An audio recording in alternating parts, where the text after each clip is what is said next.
Good morning everyone. आज का हमारा टॉपिक है टेम्पल्स, यानी कि मंदिरों के बारे में हम आज पढ़ेंगे। मंदिरों के बारे में इस टॉपिक में, इस पैराग्राफ में हम देखेंगे। Temples held the central place in the life of people, यानी मंदिर लोगों के जीवन में केंद्रीय स्थान रखते हैं। लोगों के जीवन में मंदिरों का बहुत महत्व था।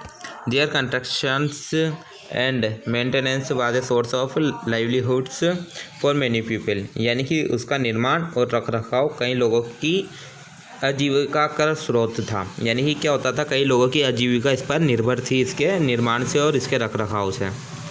आगे देखते हैं। The daily routine practice in large temples provided employment to priests, musician, dancing girl, cooks, florists, several others.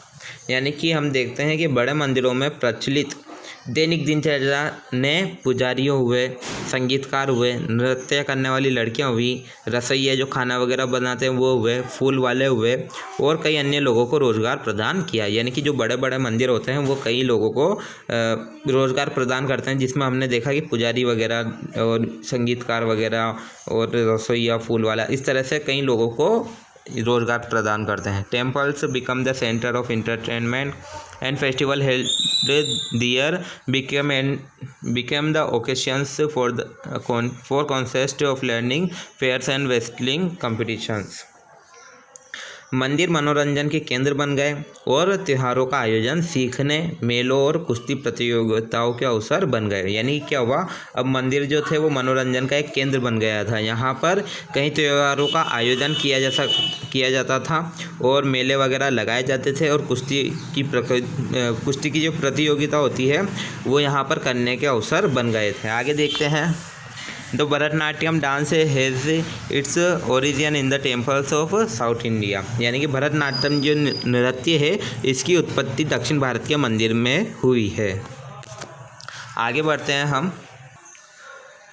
Devadasis the dancing girls lean the performed in the temples that were culture centres also, यानी कि देवदासियों, नृत्य करने वाली लड़कियों ने सांस्कृतिक केंद्रों में भी सीखा और प्रदर्शन किया। यानी कि जो ये नृत्य वगैरह जो सीखती थी, जो देवदासियाँ होती थी, इन्होंने जो सांस्कृतिक केंद्रों में भी ये सीखा और वहाँ पर प्रदर्शन किया। The Carnatic style of music was firstly संग इन द टेम्पल हॉल्स, जब मंदिर के हॉल होते हैं वहाँ पर संगीत की कर्नाटक शैली को सबसे पहले गाया गया था। यानी कि जो मंदिर वगैरह होते हैं, जो बड़े बड़े हॉल होते हैं मंदिर के, वहाँ पर सबसे पहले कर्नाटक जो शैली है उसको सबसे पहले गाया गया था। Hospitals were also present there, अस्पताल भी वहाँ मौजूद थे। आगे देखते हैं। A list of medicines availables in the hospital also find mention in one of the inscription, यानी कि अस्पतालों में उपलब्ध दवाओं की सूची में भी एक शिलालेख में उल्लेख मिलता है।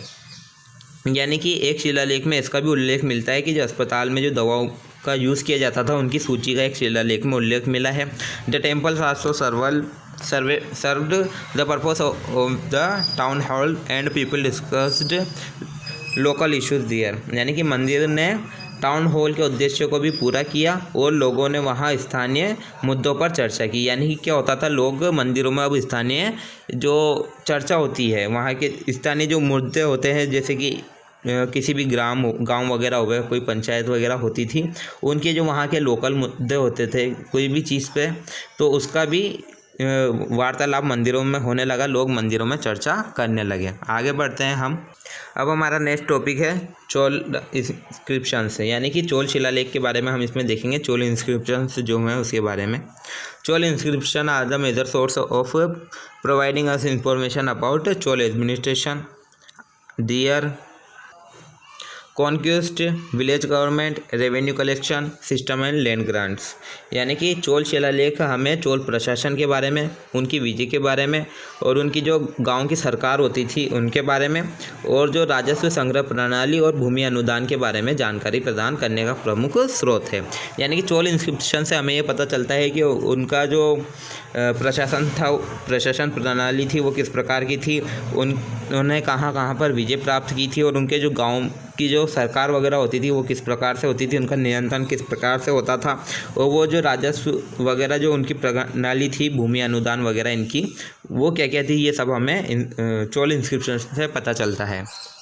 Copper plates were utilized to write information related to various Chol conquest events of life of people and land grants।